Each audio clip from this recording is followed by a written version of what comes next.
Okay, so this is lecture 4, and these notes are actually pretty nice, so I like it. So let's start. This is a 2-period model. So basically, there is a current period, and then there's also a future period. What the heck? Future period, which means that you can save. Great. And also, like, there's no firms in this, so there's like no like profits, whatever. Like, there's no like extra like firm problem you have to worry about. But there is like 2 different periods, so there is that. Okay, so some terms.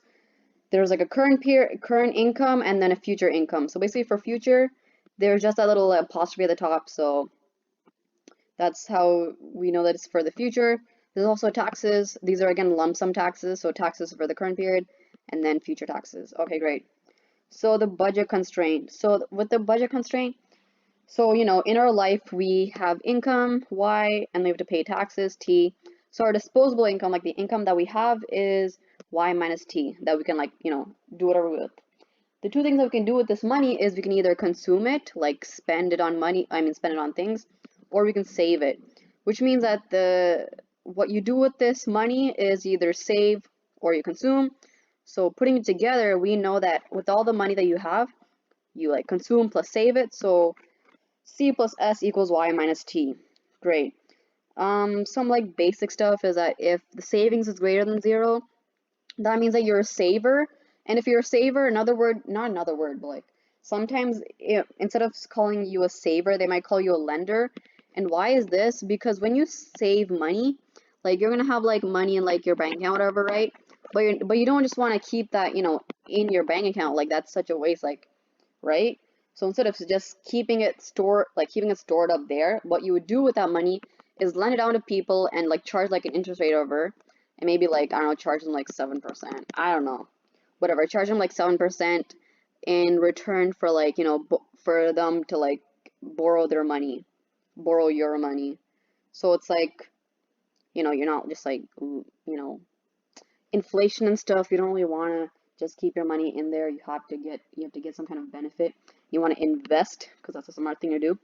And the people that you'd be giving your money to is the borrowers, aka the people whose savings are less than 0, which means that they don't really save, which means that if your savings is less than 0, that means that you're not just, not saving, but you're actually like sort of taking money out of your savings account, which means that they're spending too much, and as a result, they're gonna have to borrow, and they'll be borrowing from you, the saver.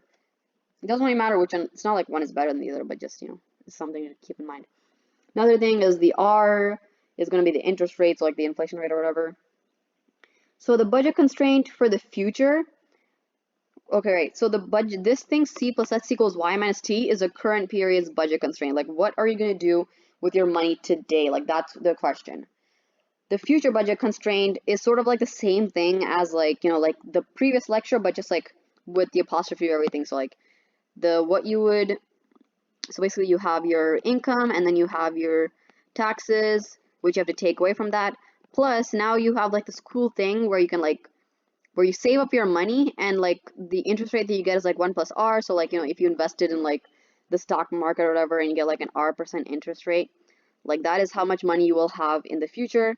And all that money can be used to do future consumptions, like buy things in the future. Cool, so this is the full like equation. And now what we're going to do is we're going to put the budget constraint of the current budget constraint and the future budget constraint together by like solving for this S and putting this S into like this thing over here to get like our lifetime consumption. Like basically we want to get like what is C and this C apostrophe. So this is just, hold on.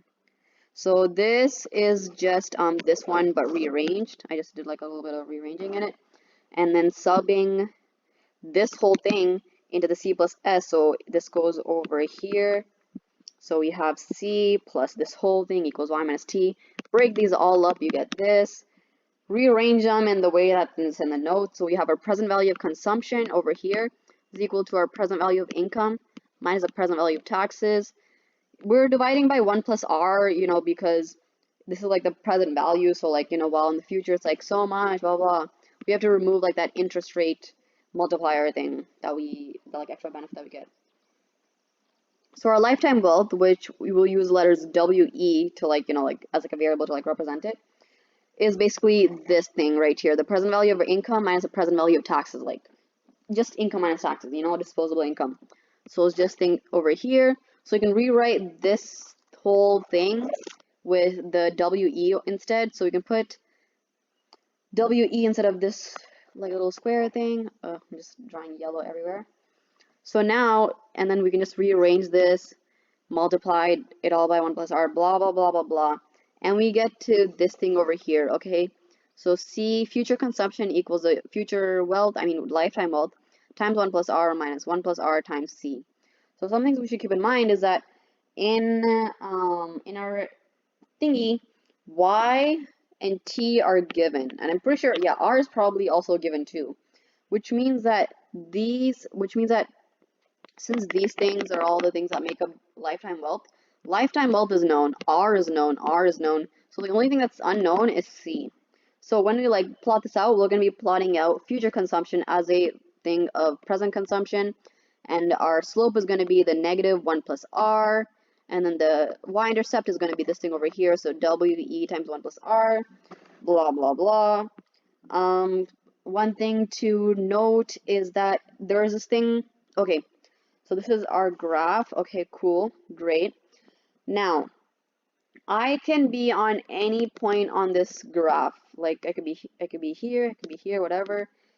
And those are all just like how much I'm going to consume. Like if I'm over here, like if I'm on this point of the graph, that means that this is my future consumption, this is my present consumption, okay? So now there's this thing called an endowment point, which is basically your y minus t and y minus t is basically at the point where their savings is 0. So for example, let's say that your income is 10K and the taxes that you pay is 4K. So y minus t, which is your disposable income, would be 6K, okay? So if I consume exactly 6K, so like I make 6K in this period, for example, I'm just going to use like today is like this period and tomorrow's that next period, and like there's no other thing other than today and tomorrow. So if I consume exactly 6K today, that means that I am not saving anything and my savings is 0, which means that I am at this point, the y minus t point. Instead, if I decide to consume 7K, well, that's actually more than my disposable income, which means if I'm consuming 7K, that means I'm somewhere like over like here-ish on the graph, which means that I'm actually like, you know, using up a lot and using up more than I have, which means that I have to borrow 1K, like I have to borrow some money. Hold on a second, but I feel like I drew the graph wrong. Why is there a lender and or saver here? This is current consumption. If current consumption is more, oh crap, I think I drew this wrong.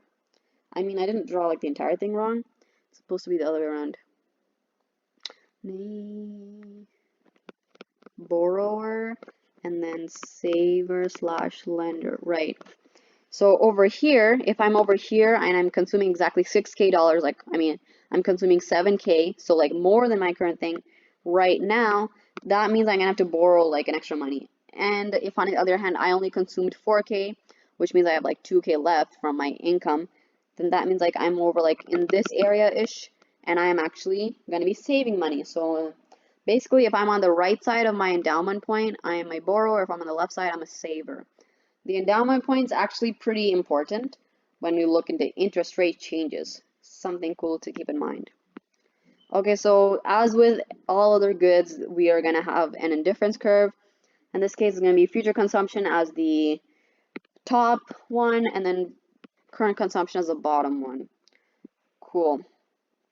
Optimization. So one thing, so optimization, as with every other thing, we're going to be equating the indifference curve to the budget constraint, the lifetime wealth curve in this case, I guess.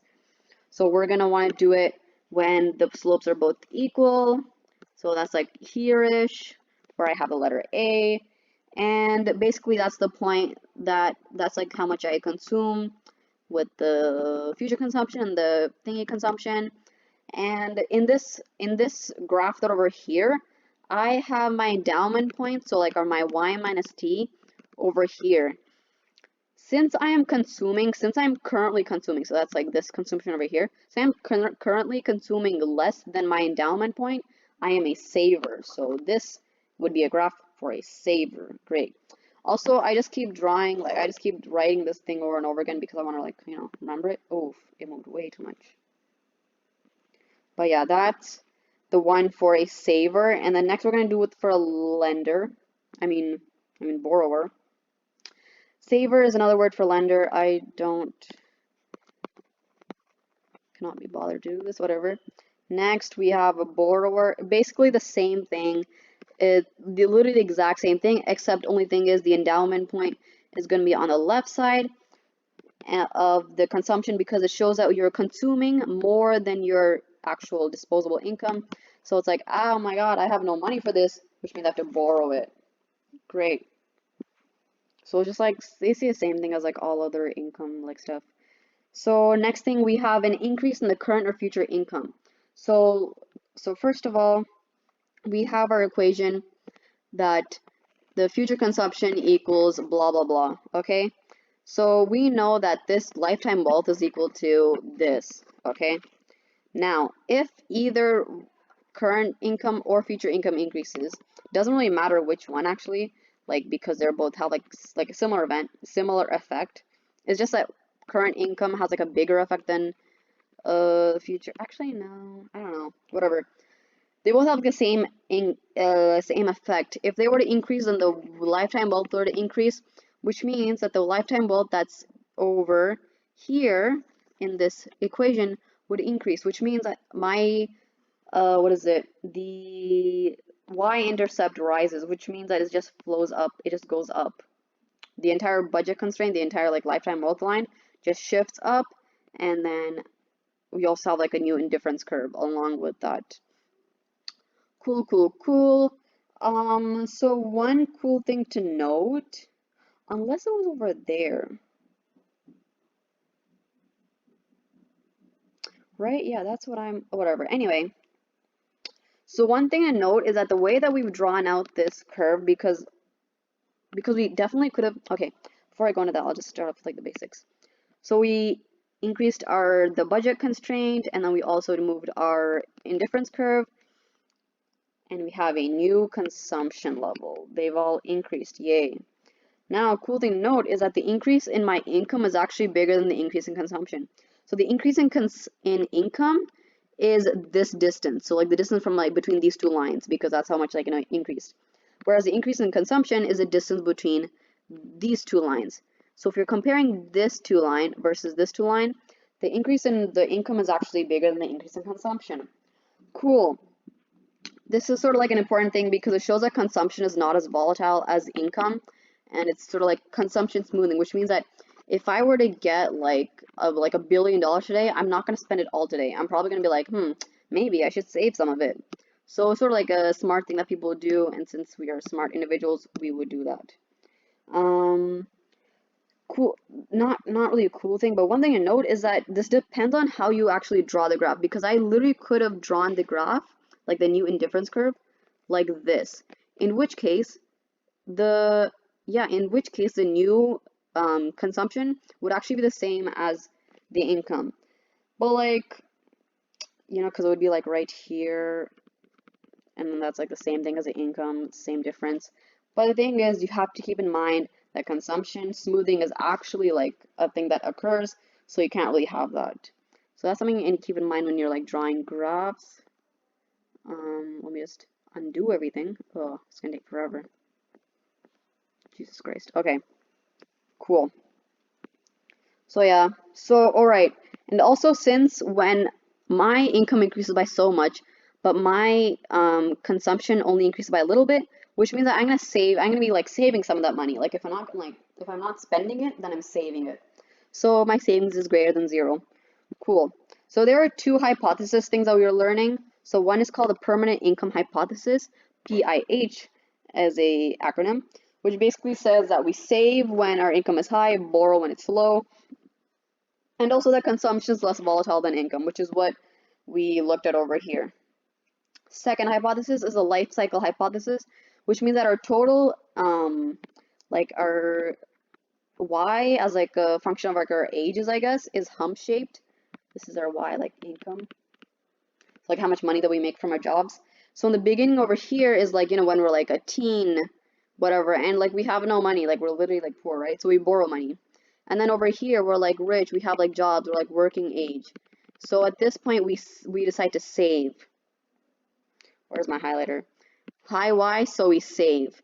And then at the end over here we're like, you know, we're like retired, so we dissave. Dissave is basically just shows that we're doing nothing.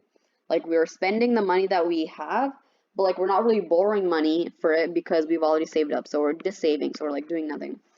And at that point we have like no Y and we're like retired at that time. Great. That's a life cycle hypothesis. What was that about? Whatever. What was? Huh. Anyway, another thing, we have permanent versus temporary changes in income. So if your increase in income, which is sort of synonymous, like sort of like the same thing as like an decrease in taxes, because like, you know, it sort of like basically increases your increases your lifetime wealth. If it is temporary, then it has like a small increase in your consumption. Like, you know, if I'm gonna get like, you know, like a $5,000 tomorrow, I'm not gonna be like, oh my God, I can like consume so much, yay, blah, blah, blah. You know, I'm gonna be like, okay, cool, like, I guess that's nice to have. Whereas on the other hand, if we have a permanent increase in income, so like I'm gonna get like $5,000 every single day for the rest of my life, I'm gonna be like, damn, I can like buy so much, which means that there is a big increase in the consumption. So that's just something I need to look at. So the last thing that we have is, yes, is an increase in the interest rate. Now, something you should keep in mind is that with the increase in interest rate, the endowment point really matters. I did not realize this because I tried drawing at the graph and I kept on getting it wrong before I realized why. Okay, lender slash saver, this is for borrower? Yes, borrower. So the debt-ridden person with a debt. Okay, so first of all, the graph was really disgusting, so I'm just going to redo it here. So here's my current consumption, here's future consumption, here's my thingy, and here's my indifference curve. Okay, here's my point A. So let's say that this is my endowment point, okay? Y minus T, Y minus T. This is the point at which savings is 0. If we're at savings is 0, this means that this point has like sort of like when, okay, right. Basics is that if the interest rate, I guess I should have done this before. If the rate increases, this is like WE1 plus R. This is, I have no idea, WE maybe? Whatever. Anyway, if the rate increases, then the entire curve will like rotate like this. Okay? Because why? If the rate increases, then I can get a lot more of future consumption. I think I actually drew this on the other thing. Right. If the rate increases, then I can do more, I can get more consumption in the future, and it's sort of like worth like less in the present, which means that it would completely like rotate like this so that it meets at a higher point like here and it meets at a lower point here. So it's like shifting like this. Okay? So that's what happens when there is an increase in the rate. But one thing that's pretty important is where does the rotation happen? Where the rotation happens is at the endowment point. So over here, this is for a lender. This is for a lender. So over here, here's my consumption. Oh wait, no, this is for a borrower because I'm consuming way more than my endowment point. Okay. So at this point, if the interest rate were to increase, so if the interest rate increases, I'm gonna have to rotate it at this endowment point. So at this point right here. So I couldn't, you know, like rotate it. Like I can't. Whatever. If I rotate it here, I'm gonna make it steeper. You know, like this. What we have is that we have a new budget line. We've rotated at the endowment point. This is for a, damn it, borrower. This is for a borrower. So over here, my new indifference curve would look something like this. Not too sure like where exactly, but like just, let's say something like this. And here's my new C.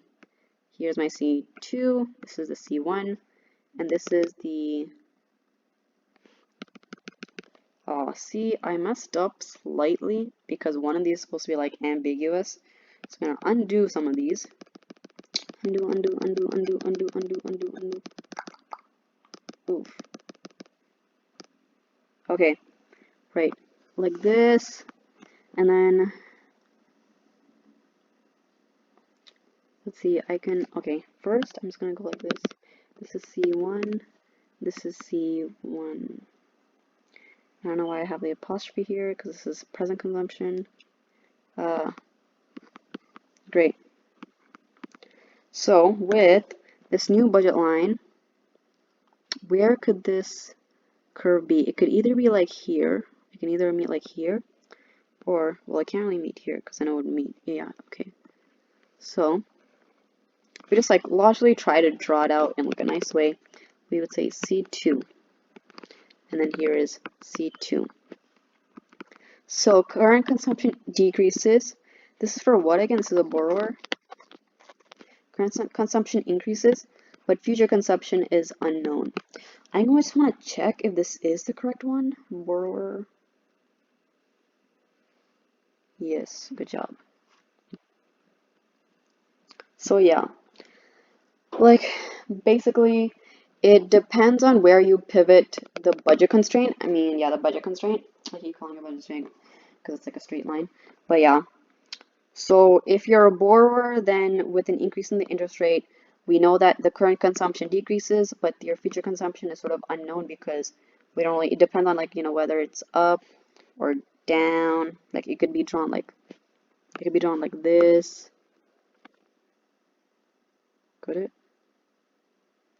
I mean, I guess not, because then it would like, meet this other budget constraint, so we're not gonna do that.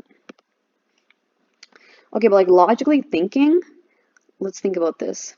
If I am a borrower, right, I'm borrowing money, and the interest rate goes up, what does that mean? If I'm like borrowing money, the interest rate goes up, and now I'm like, yo, like I have to pay so much money now. I have to pay so much interest to whoever I'm borrowing from. I'm gonna be like, ew, no, I don't want to pay that much interest. Like that's disgusting. So what am I gonna do?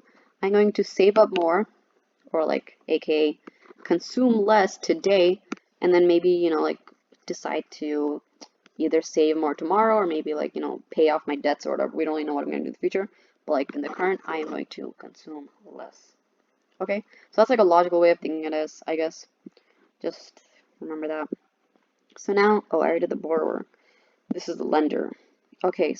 Ooh. Okay, which means I have to do another one for the lender. Great, good to know. So now for a lender, if I am a lender, here's my